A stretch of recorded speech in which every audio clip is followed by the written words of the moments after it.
Hi, and welcome to tonight's broadcast. This is Dr. James Guogo. We're going to be going into the remaining parts of the manifesto from Labour Party called Our Pact with Nigeria. So let's get started.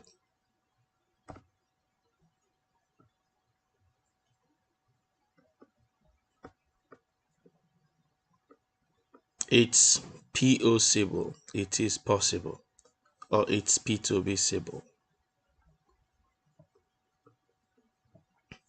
Obi/Baba Ahmed's Pact with Nigeria.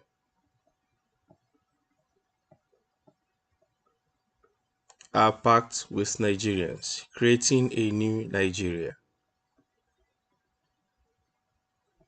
Our commitment to offer honest and competent leadership to deliver our 7 priorities: to secure Nigeria, end banditry and insurgency, and unite our dear nation, to manage our diversity such that no one is left behind. Shift emphasis from consumption to production by running a production-centered economy that is driven by an agrarian revolution and export-oriented industrialization. Restructure the polity through effective legal and institutional reforms to entrench the rule of law, aggressively fight corruption, reduce cost of governance, and establish an honest and efficient civil service. Leapfrog Nigeria into the fourth industrial revolution 4IR through the application of scientific and technological innovations to create a digital economy. Build expansive and world-class infrastructure for efficient power supply, rail, road and air transportation, and pipeline network. Through integrated public-private partnerships and entrepreneurial public sector governance. Enhance the human capital of Nigerian youth for productivity and global competitiveness through investment in world-class scholarship and research, quality healthcare, and entrepreneurship education. Conduct an Afrocentric diplomacy that protects the rights of Nigerian citizens abroad and advance the economic interests of Nigerians and Nigerian businesses in a changing world. Our pact with Nigeria. As your president, I, Peter Gregory Onwubasi Obi, my vice president, Yusuf Datti Baba Ahmed, and our team pledge to secure and unite our dear nation and manage our diversity such that no one is left behind. Move Nigeria from consumption to production. Embark on comprehensive legal and institutional reforms and practical restructuring measures to fight corruption, to ensure the enthronement of the rule of law, and decisively tackle all forms of corruption. Prioritize human capital development through robust investment in STEM education,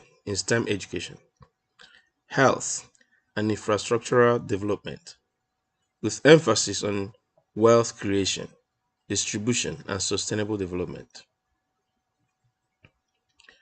Engineer the transition of Nigeria from fossil fuel dependency to climate and eco-friendly energy use.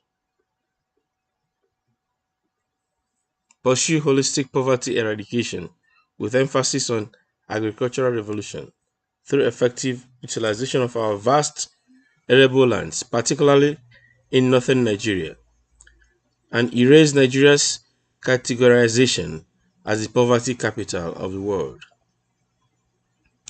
Improve access to finance, particularly to MSMEs, youth, and women to significantly reduce unemployment and insecurity.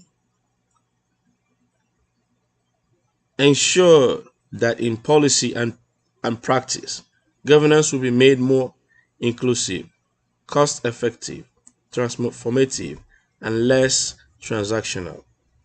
No more sharing of the national wealth by a few. Ensure that our diversity will be leveraged to give women and youth, the aged, and persons with disabilities an unfettered voice in governance and a renewed sense of patriotism and faith in Nigeria.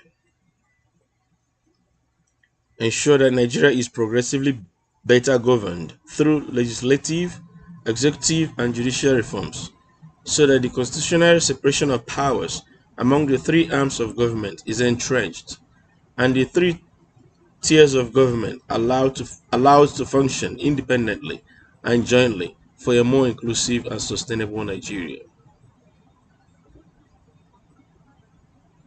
A new Nigeria is possible. Our vision is to secure. Our vision is a secure, united, and prosperous Nigeria that works for everyone and that realizes the hope of black people of the world as a city on the hill. We will run a government of national unity, bringing together for the task at hand all competent, honest, and diligent Nigerians, irrespective of their political affiliations. The new Nigeria will build, the new Nigeria we build will be truly one nation bound in freedom, peace, and unity, where peace and justice shall reign. For long, the dreams of a secure, united, and prosperous Nigeria has been betrayed by those who lack the character and competence to achieve the dream. Now, a new generation of Nigerian leadership has emerged, tested and tried, honest and dedicated, united in a common mission to reverse the current ugly trend of endemic poverty, insecurity, and create a better future for every Nigerian. A future defined by widespread prosperity based on high economic growth, equal access to wealth and educational facilities, and justice and fairness to all religious, ethnic, and social groups. The new Nigeria that we will build is a society where political power will no longer be used to serve the interests of the ruling class and subject the people to chronic poverty and deprivation.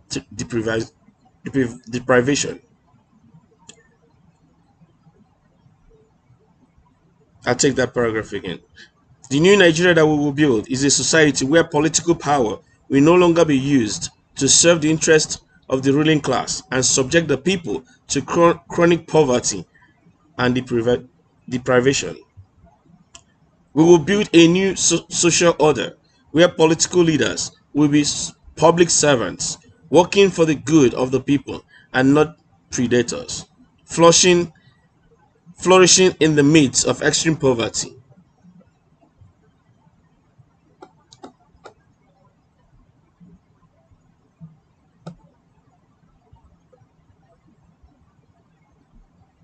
And misery.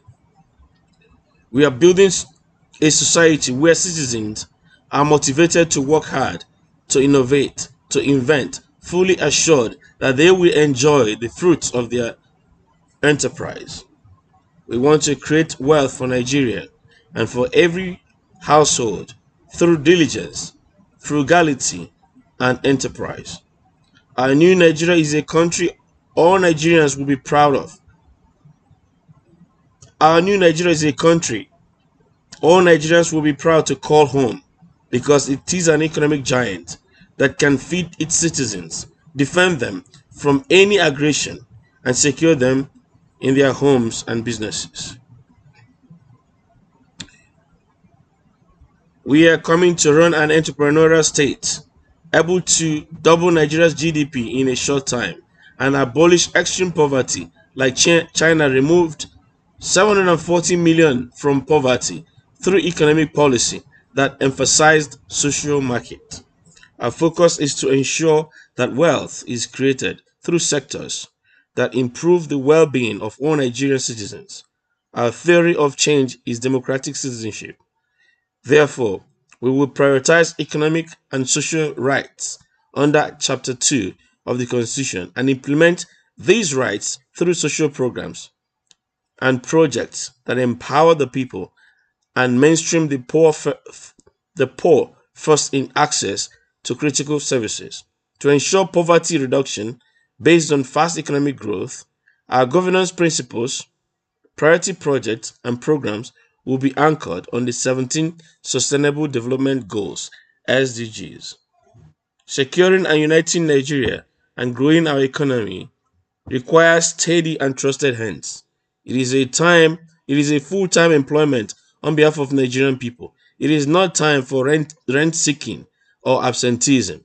It is time to pull the sleeves, bend down, and lift the weight off the shoulders of Nigerians. I, Peter, Gregory, Onwubasi, Obi, and my running mate, Yusuf, Datti, Baba Ahmed, promise you that we will be the leaders you can trust to be honest, diligent, and ever present to work for you. This is our promise to you. We will work for you with pure hearts and skillful hands. So help us God.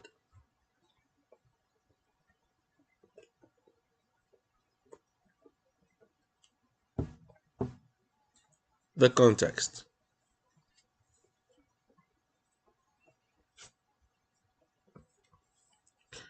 We are on a mission to disrupt the deterioration of our beloved country.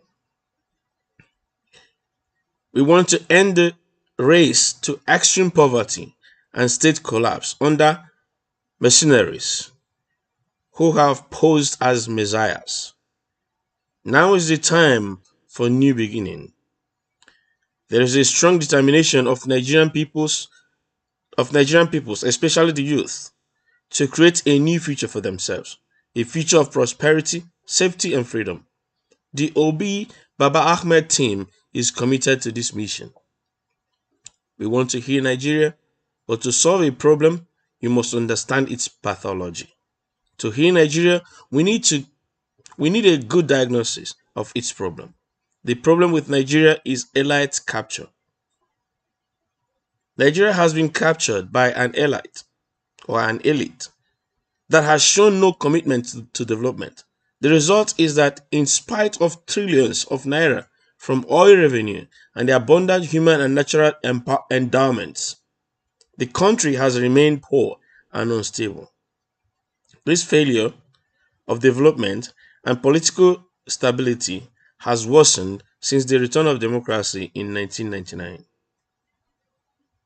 Although we made modest gains from 1999 to 2015, the culture of corruption, highlighted by plundering the state resources and insensitivity to the suffering of the people, continued to define statecraft and resulted in growth without development. Since 2015, the crisis of leadership has worsened to the point that the Nigerian state is now generally described as a failed or failing state. A sizable portion of Nigeria is under the control of either terrorists, bandits, or insurgents. About 63% of Nigerians, 133 million, are so poor that they do not have access to basic sanitation, good nutrition, basic education and healthcare, or employment. In 2022 alone, 5.1 million Nigerians entered into acute poverty.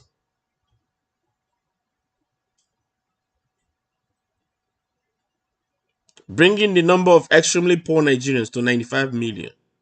The World Bank noted in its report of Nigeria that in spite of several social and economic reforms of the government, no single Nigerian was lifted out of poverty. Instead, 5 million more Nigerians dropped into poverty. The report notes that this failure has nothing to do with the global health pandemic and the Russian-Ukraine war, but the failure of policy formation and administration by the government. We're going to pause here and take a look at the chart here. The chart here represents people living in extreme poverty. Nigeria, a population of 220 million people, has 86.9 million people in poverty. India, with a population of 1.4 billion people, has only 71.5 million people living in extreme poverty. DRC, 60.9 million people. Ethiopia, 23.9. Tanzania, 19.9. Mozambique, 17.8. Bangladesh, 17. Kenya, 14.7. Indonesia and Uganda, 14.2, respectively. The map at the bottom here shows Nigerian poverty headcount rate by percentage of population.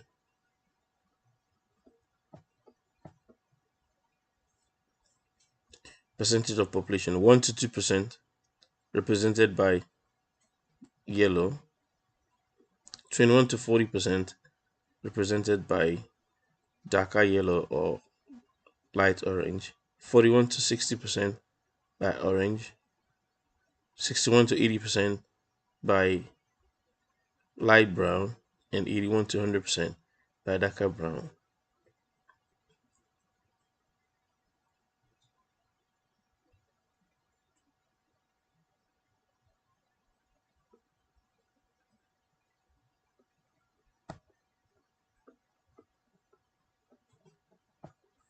The perennial failure of economic and social policies to grow Nigeria's economy and transform the life of its people is not an accident. It is not a mere occurrence.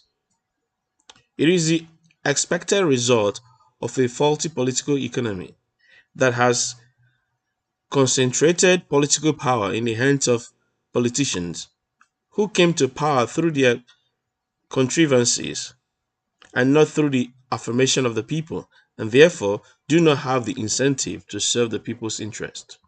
Nigeria failed to realize its potential because its leaders are mostly its criminals. In the 2023 presidential elections, we have to change this misfortune. We must create a new political culture and leadership class to lead Nigeria to a new direction. In the Obi Baba Ahmed movement, we are committed to a new politics that starts with the ethics of servant leaders and founded on the marriage of clean hearts and skillful hands. We know that unless we change our politics by changing our political leadership, we are stuck with this terrible state of poverty and insecurity. Our message to our fellow citizens is that Nigeria is endowed with talented men and women who are champions and have created wealth and excellence across the world. Nigeria is blessed with some of the most entrepreneurial youth in the world, in science, in business, in art, and entertainment. What remains is to change the leadership class from predators to creators of values, from those whose wealth and power derive from the destitution of the nation and its peoples. Our message to the voters of Nigeria is that unless they use their votes to elect those with clear commitment to change the political game and are capable of doing things differently, Nigeria will continue in the path of failure. The good news is that the Nigerian people, led by our youth, brutalized by bad leadership, are awakened and leading the movement to transform Nigerian politics and restart the engine of economic growth and social stability. We count ourselves honored to be trusted to lead this democratic revolution. We are determined to do everything that needs to be done to reverse the curse and lead our beloved country to prosperity, freedom, and security. We are preparing to deal with the crises that constrain Nigeria's development. We recognize that there are domestic and foreign challenges that we must confront before we can achieve the dream of economic development and social security. Domestically, we recognize that several years of self-serving and incompetent leadership has divided the nation and played up religious and ethnic sentiment against nationalism and patriotism. Our diagnosis is that these centrifugal forces are products of the manipulation of religion and ethnicity and the failure of the Nigerian state to produce goods and services for its citizens. The lack of economic development means that Nigerians are trapped in the politics of competition for rents. This breeds resentment and conflict. The failure of these transactional leaders to respect constitutional due process and implement the federal character provisions has damaged trust in the Nigerian state and set up different resistances and even rebellion against the state. Although the Nigerian political class has applied authoritarian responses to these agitations, they have failed to rise up to exemplary leadership, which is the panacea to distrust of the state.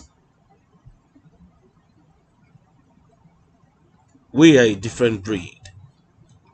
We are committed to the people. We are honest, competent, and humble, but determined to lock hands together with Nigerians and rebuild our economy, restore trust in government, and give Nigerians reason to love and adore their country again. We share the pains of Nigerian citizens everywhere in Nigeria. Daily, we hear their stories of deprivation and degradation. We know that every part of Nigeria is blessed with men and women who can create wealth for themselves and for their society. We know that the problem is not ethnicity or religion. The problem is not geography. The problem is not our weather. The problem is leadership. The problem is a leadership that is not attuned to the people, does not believe in the people, and will never serve the people's interest. Myself and my vice president are a different breed.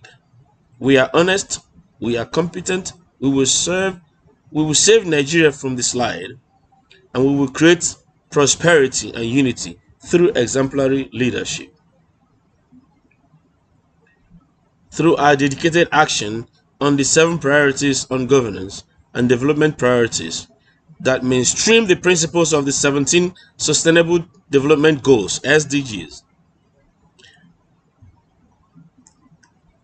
and the aspirations of the fundamental objectives and directive principles of state policy under Chapter 2 of our Constitution, we will transform Nigeria and realize the hope of our founding fathers and the heroes and heroines of the nation.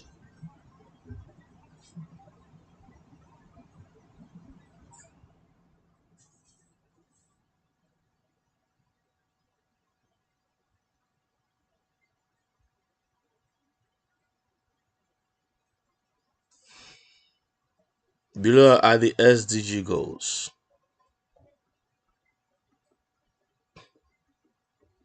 Securing and uniting Nigeria.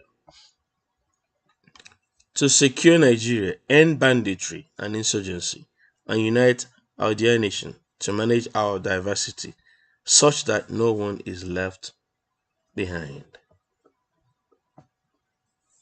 To secure Nigeria, we shall deal decisively with insecurity by putting a permanent end to the incessant banditry, insurgency, kidnapping, and cross-border terrorism in our country today. 2. To achieve this, we shall take the following immediate actions. A. Activate all the necessary regional cooperations and arrangements for securing our borders with neighboring countries in West and Central Africa, particularly Niger, Chad, and Cameroon. B. Increase the personnel of our armed forces, police, and other security agencies, and optimally equip, train, and fund them to respond adequately to security threats. C. Deploy state-of-the-art military technology to fight terrorists, bandits, insurgents, and kidnappers. And D. Recreate community relations with security agencies in order to increase public trust and build human intelligence to restore law and order in the communities. 3. Pursue deliberately and proactively policies that will implement the fundamental objectives and directive principles of state police in the Constitution, so as to create a secure society that reduces the social pressure for crimes and provides viable livelihood for the youth. This will be in fulfillment of the obligation of government to ensure the security and welfare of the people. 4. Engage, support, and partner with national and subnational institutions and governments and network them into an integrated and reinforced onslaught against insecurity. This requires decentralized and professional management of security institutions and the use of grant in aid to encourage efficient criminal justice administration at subnational levels, namely state, local, government, and community security administration. To deal with cross-border crimes, we will also adjust security modalities to address gaps and vulnerabilities arising from our obligations under the ECOWAS Protocol on the movement of persons. 5. Undertake institutional reforms to secure Nigerians, which consists of 4 initiatives pursued simultaneously. A. Reforming the security sector with particular emphasis on refocusing the military on external threat and border protection, and the police on internal security threats and law enforcement. B. Swift, firm, and fair prosecution of criminals, bandits, and terrorists to end impunity. C. Enhance cooperation among security agencies to enhance operational efficiency. D. Fair and transparent administration of justice hinged on the rule of law. 6. Improve the functioning and effectiveness of our security agencies, particularly the police, by strengthening their civil oversight as well as increasing their size, equipment, funding, and enhancing their professional training. 7. Strengthen the Ministry of Interior, the Ministry of Police Affairs, and other regulatory and supervisory agencies to provide robust and regulatory oversight and enhance cooperation and performance of statutory mandates of the security services. 8. Ensure, in accordance with Section 33 of the Constitution of the Federal Republic of Nigeria, 1999 as amended, that every Nigerian life is protected at all costs. The basic minimum of democratic citizenship is that every Nigerian life is protected by the state. There shall be no more impunity. All criminals are equal and will be equally prosecuted and punished. No persecution, no privilege. The same law for the rich and the poor, the powerful and the powerless. In uniting Nigeria and running an all-inclusive government, we shall, number 1, ensure that our administration's pronouncements, policies, and conduct reflect its strong commitment to fostering a united Nigeria, and the reaffirmation that achieving that objective requires securing the lives and property of Nigerians by creatively managing high diversity. 2. Make deliberate efforts to recreate a sense of patriotism, shared ownership, and responsibilities in matters of nation building, integration, and cohesion. 3. Ensure transparency and strict adherence to the dictates of our Constitution in all matters of governance and the allocation of resources and projects. 4. Executive executive action and push for legislative mandate aimed at formulating a policy on common regimentation, emolument structure table, CREST, that will harmonize the wages of the federal public servants so that public servants, whether elected or appointed, are ranked or earn higher than career civil servants, and the military, such as those in judiciary, academia, paramilitary, and federal statutory agencies, Those in these cadres should earn the same salary and the same prescribed prerequisites. This will aid in cutting the cost of governance while promoting amity. It will also address the incessant strikes that bedevil our country, particularly our tertiary institutions. 5. Resolve the national minimum wage problem by doing away with the extant salary structure and introducing an hourly productive based national minimum rate by which public and private sector employers should pay employees based on their actual productivity. We will draft the legislation to retain a national minimum wage with a binding effect and application across all the states and local governments of Nigeria. This shall include the criminalization of non-payment of salaries, wages, pension, entitlements, benefits, and violation of collective bargaining agreements. This will reduce poverty and inequality and enhance social solidarity necessary for a development bargain.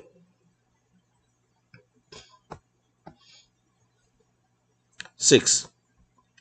Submit an executive bill to the National Assembly for a consolidated Occupational Health and Safety Act to revamp and improve the 2012 Labor Safety, Health and Welfare LSHW Bill. 7. Articulate a policy framework in line with the constitutional provisions of the federal character principle that offers opportunities to all Nigerians to serve in any capacity in the public sector anywhere in the country. 8. Operate a government of national unity by embracing competent Nigerians at home and in the diaspora with proven integrity, honesty, diligence, and commitment to governance, irrespective of their political affiliation and disposition. Our government will be a melting pot of Nigerians' best and brightest in character, competence, and capacity.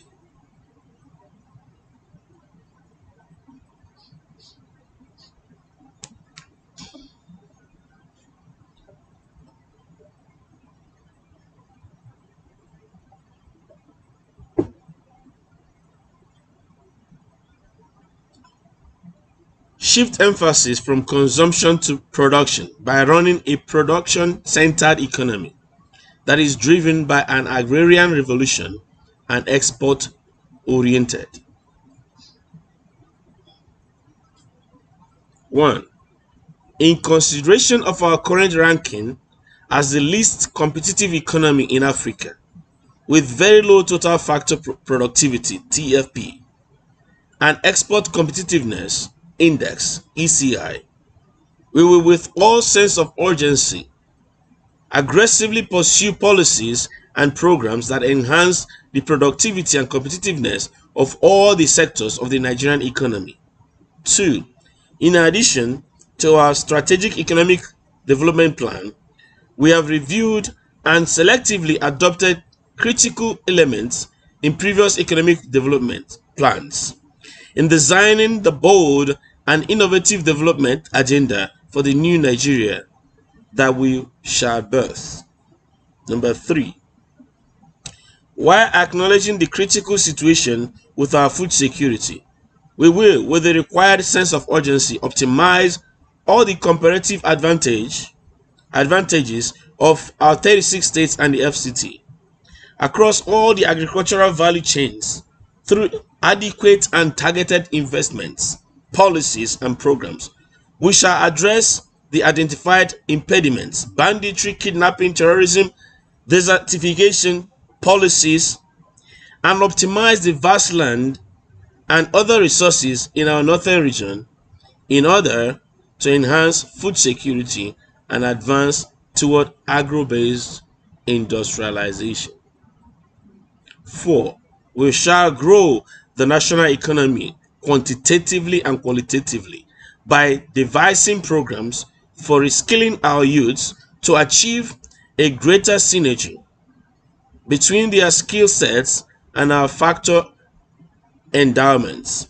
Create mandatory national certification for blue-collar artisans, strengthened some of the existing tertiary schools of science and engineering to train the next generation of experts in the science, technology, engineering, and mathematics STEM field, and create capital like fund, a value capital like fund for young entrepreneurs.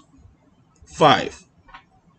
To ensure that the country's economic production is equitably geared towards a net zero emissions drive, we shall redesign incentives for present and prospective investors in the industrial sector, coupled with an apprenticeship system to provide a ready-made source of technical expertise in the relevant areas.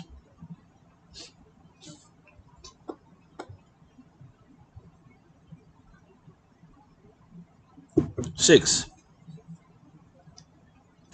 It is recognized that high logistics costs at our ports, borders, and roads drive the huge trade costs that make Nigeria's business environment uncompetitive.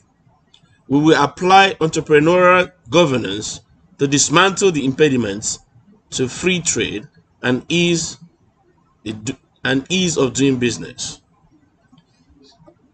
7. We shall strive towards a zero-based national budget to overcome the mindset and reality of past non-performing national budgets that are routinely hampered by budgetary deficit overhang. We will pursue an aggressive technology-driven policy. We will pursue an aggressive technology-driven public sector financial management system anchored on a reformed, well-trained, and motivated civil service. We will undertake public sector reform as a priority in order to provide institutional support to entrepreneurial governance that will drive up efficiency and public value. 8. We will implement radical economic policies that will drastically reduce our debt servicing ratio, and debt to revenue ratio. Such a policy action is imperative since we are aware that presently, as of April 2022, Nigeria has about 95 million people living below the poverty line.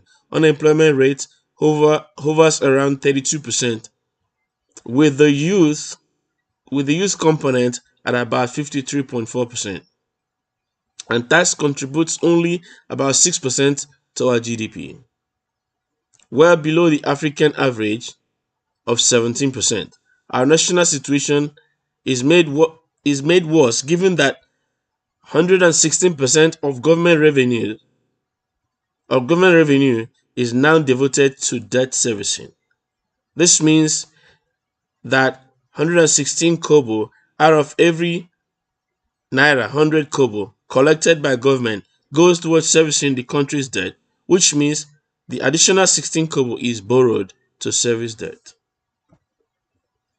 9. We shall aggressively prioritize the mechanization of the huge endowment of arable land across our nation, particularly in our northern region, to make agriculture the new oil of a prosperous Nigerian economy. 10. It has been established that Nigeria is among the top 10 countries most vulnerable to climate change, which poses the greatest economic, physical, financial security, and developmental skills. But it also offers an enormous opportunity to unleash the green growth transition and boost prosperity. We shall establish a green army tasked with identifying all opportunities to tap into the $3 trillion international climate finance to engineer economic growth and employment for millions of our youth and transition our country to the green epoch.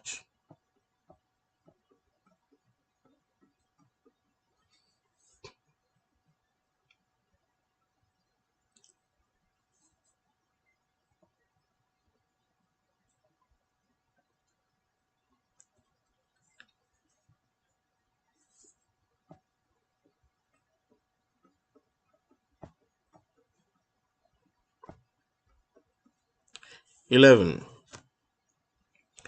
Although non-oil GDP has been marginally increasing in recent years, this growth has not translated into increased non-oil exports despite various national policies on economic diversification. We believe that diversification of the economy has been attained through can be attained through increasing the value addition and export potential of our agriculture and natural resources value chain.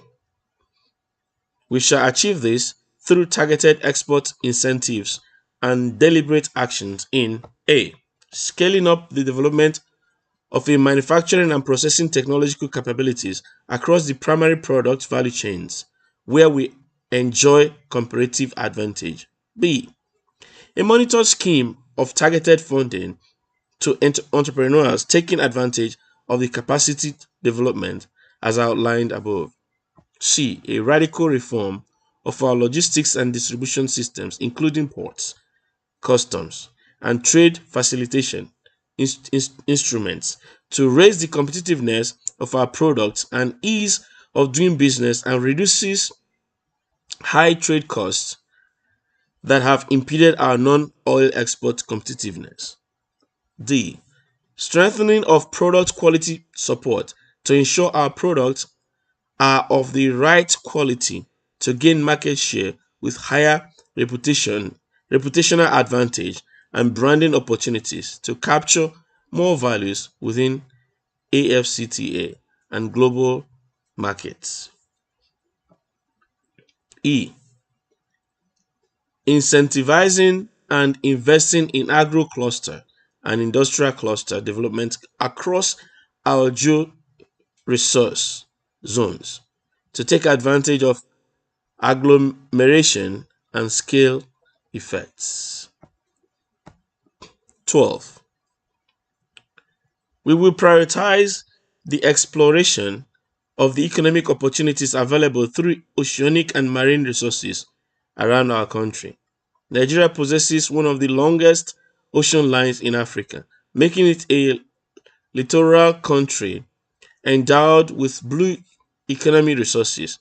The blue economy is the sustainable use of ocean resources for economic growth, improved livelihoods and jobs while preserving the health of ocean ecosystem. It entails emerging renewable energy, seabed, extractive activities, marine biotechnology, and bioprospecting. 13. We will embark on radical reforms of our entire transport system, including logistics and distribution, ports, customs, and other agencies connected to international trade.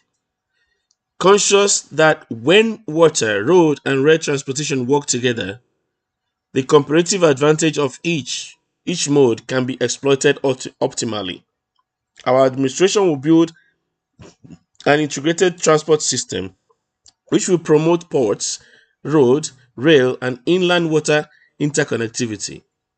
We will eradicate the practice of agencies in the sector operating in tight silos, working at cross purpose and frustrating trade facilitation.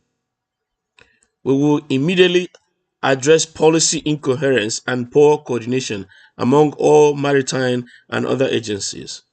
We are determined to take full advantage of the African Continental Free Trade Agreement (AfCFTA) and will deploy trade facilitation instruments to raise the competitiveness of our products and ease of doing business, thus reducing high trade costs that have impeded our non-oil export competitiveness.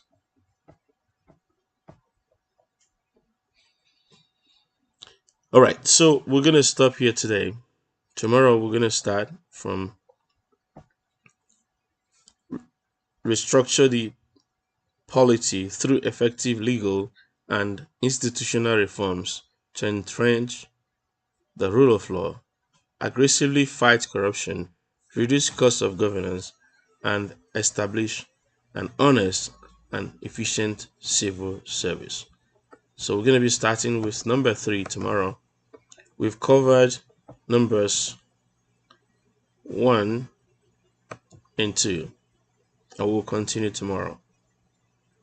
We want to make sure that we read through the commitment with Nigerians, or pact with Nigerians, the priorities, the 7 priorities, so that for those who couldn't read, they could at least listen to them, or those who are busy like me, who may not have time to sit down and read, you can play them back and listen and hear and know what your leaders are promising, so we can hold them to their promises. Remember, I said in the previous broadcast, the manifestos are great, the campaigns are great, but it is not over after the election. We have to hold them to these things. Now they are written in black and white. We can hold them to it. We can say, you promised this, you said this. We can hold them accountable. Not just for the sake of holding them accountable, but we can hold their feet closer to the fire so they know that words mean something. They have to keep their words. Right? So get your PVC. Make sure you vote when the time is right. If you are up to the age to vote, make sure you vote. Don't sell your vote. Don't sell your vote. Vote your conscience. If you want to continue the status quo, if you love things the way they are, you know what to do. But if you're tired, like many of us are, if you want to try something new, then vote for Labour Party. Remember, I'm not a card-carrying member of any party. I'm not saying this because I love Labour Party so much. No, I'm saying this because I love what Peter Gregory Obi Omubasi and Yusuf Dati Baba Ahmed. I love what they bring to the table. And because of that, I'm pitching my tents with them. I'm not a card-carrying member of any party. So in every election cycle, I look at the candidates that present themselves and I make my choice. I've pitched my tents with OBJ before, not IBB, OBJ. I pitched my tent with him before. I pitched my tent with Omar Musa Yaradua before, and by extension, Jonathan when he took over. And last year, I was articulated. Last cycle in 2019, I was articulated, and this time I am obedient. So when I look at the field, I decide where I'm pitching my tents. This time around, I'm pitching my tents with the obedient movement. They represent my voice this time, and so that's why I'm doing what I'm doing. Right? They don't know me. I've made myself the official, unofficial, or the unofficial official spokesperson. I'm the unofficial number 1 spokesperson for the Obi-Datti movement, for the obedience movement. I'm the you can call me number 1 unofficial spokesperson. Just like many of us obedience, we're spokespersons. We don't need anybody to appoint us to announce us, because these guys speak our language. These guys, they resonate with us, and that's what matters. They resonate with us, and we want to go with them. We want to join our voices together to build this new Nigeria that we want to birth together. The labors of our heroes past shall never be in vain. Shall never be in vain. When Nigeria stands, the whole world will reckon. When Nigeria stands, when the giant of Africa stands, the whole world will reckon. The way they treat Nigerians outside Nigeria will change. The way they treat all black people will change. If a black voice can stand, the way they treat black people all over the world will change. In America, they are looking for the motherland to stand. And in the motherland, they are looking at Nigeria to stand. And we can't let these people hold us down for so long. Enough is enough. It is high time we took back our country. It is high time we retired these old politicians in their old order. Let them go and take rest. Let them rest. We don't hate them. We love them so much, and we want them to rest. You've listened to part 1 and 2 of the pact with Nigeria. We have 5 more parts to go. So tomorrow we'll continue with part 3 and 4, and then we're gonna do part 5 and 6, and finally we're gonna round off with part 7. And then after that, we'll continue to present to you what people are saying in the political arena to try to convince you to vote right. That you can vote the way you want. Let your vote represent your conscience.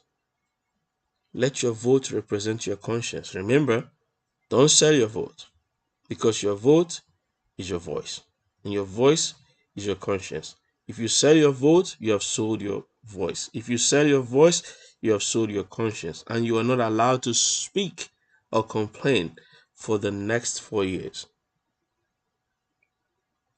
And I know there are a few people who benefit from the old order and they want things to continue that way.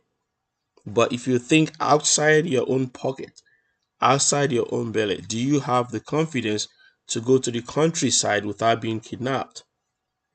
Do you have the confidence to have power? Turn on a switch and there is power. Do you have the confidence? You're not living in an expensive area. You're not living in Lakey or other expensive areas or other estates where they have generator running by your gate. You're not living that. You're just a regular guy living in a normal place. A normal place where somebody who makes 30,000 naira a month can live in. I'm not talking about these guys that make billions, that make millions, that make more money than the president of the United States of America. I'm not talking about those guys. I'm talking about the everyday Joe, the guys who make 100,000 or less a month. If you live where these guys live, and you can come home, there's pipe borne water, there's electricity when you flip on the switch, there's security. If you live in that place, then vote for the current order because it's working for you. If you're like the rest of the people who make 100,000 and less, I know minimum wage is 30,000, but some people still make 18,000. They still argue about paying them. In some places, they make 5,000 a month. How can you?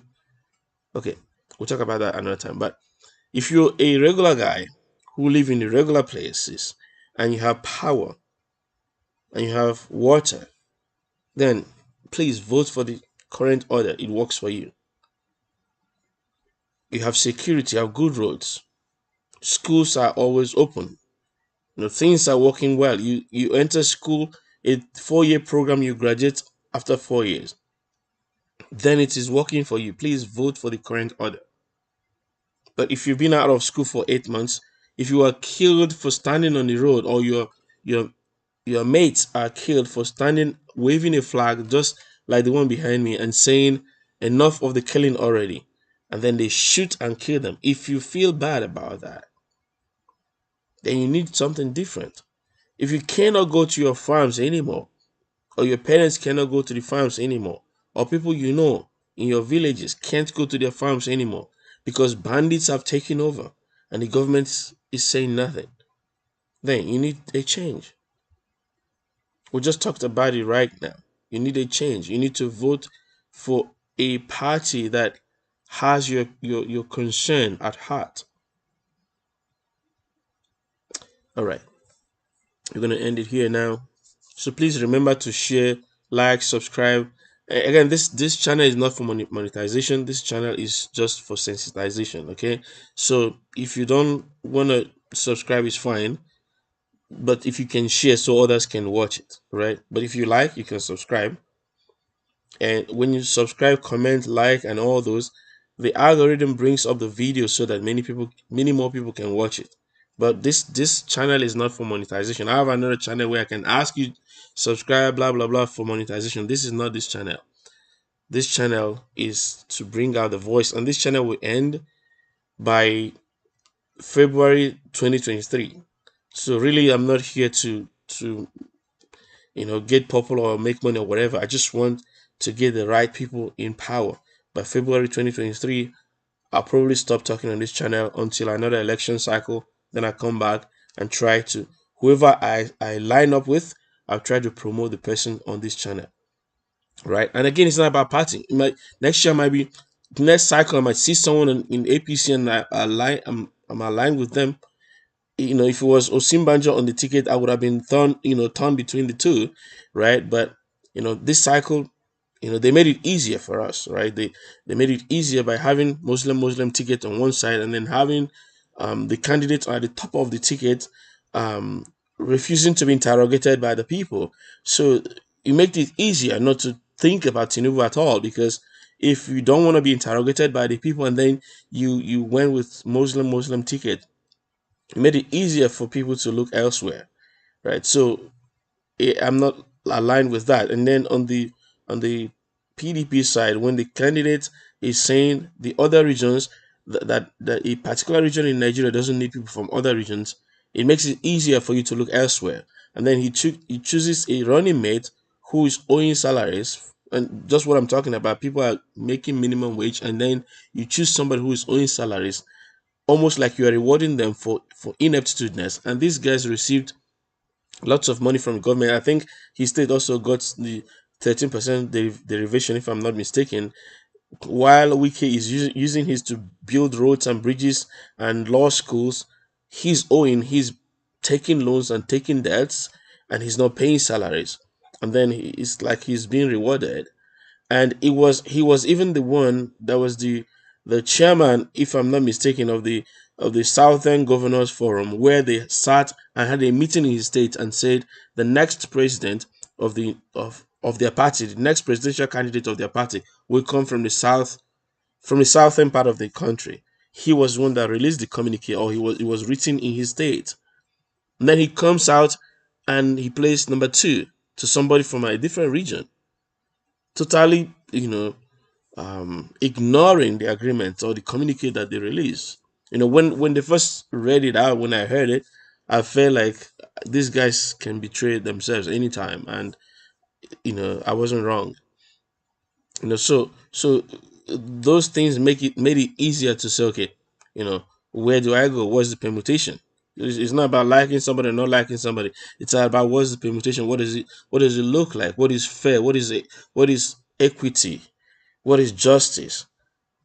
And when if you listen to Pa Adebanjo, you will understand the Afenifere, the reason they stand with Obi. So you have to look at all these things.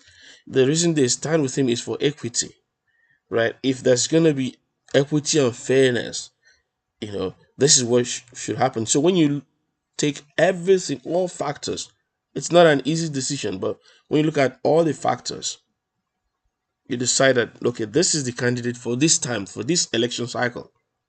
Maybe next election cycle, we might get a wonderful person from PDP or Labour Party or APC or SDP or YPP, doesn't matter, or NNPP, doesn't matter.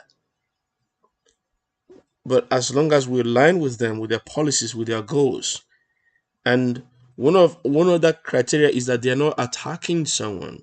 They are telling you what they're gonna do for you. They're not attacking someone.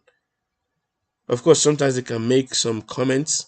Like I like the way Yusuf Dati Ahmed, Baba Ahmed. I like the way he does some of those slides on people, but like just subtly and not going straight right out at them. But sometimes when they try to overdo, or when they think that they have monopoly to those kinds of politics, and then he shows them that he can actually play that game a little bit, and Obi does that too.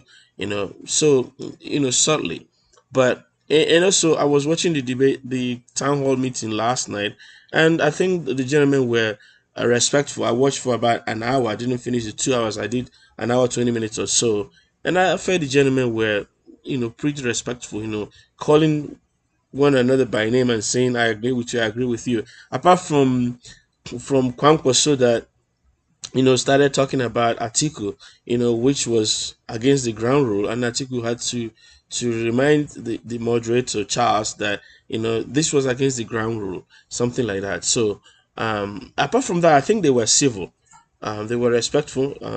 Obviously, Tinubu was ostensibly absent in that, so not trying to be interrogated by the people. He's applying for a job, and we are his recruiters. or his employers and he's not presenting himself for the interview, I think that disqualifies that candidate. All right, so I'm going to end it here. It's an hour long. I'll continue tomorrow. We'll talk about the remaining uh, parts of this manifesto. All right. Until then, please subscribe, share, like, comment, and yeah, let's know what you think, and let us know who you're voting in the comment section and why. All right, and I'm gonna maybe put a challenge for some money actually. Um, let's see, let's see how much you're gonna make it. But tell us what you would do if you were the next president of Nigeria. Maybe in 100 words, not so much. Just tell us one thing you would do, one thing.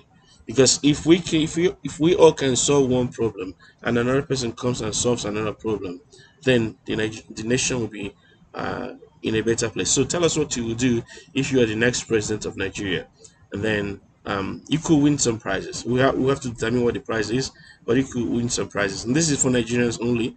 So we can give you maybe airtime or some money for Christmas. I don't know what it's gonna be, but let's talk about that in the comment section. All right.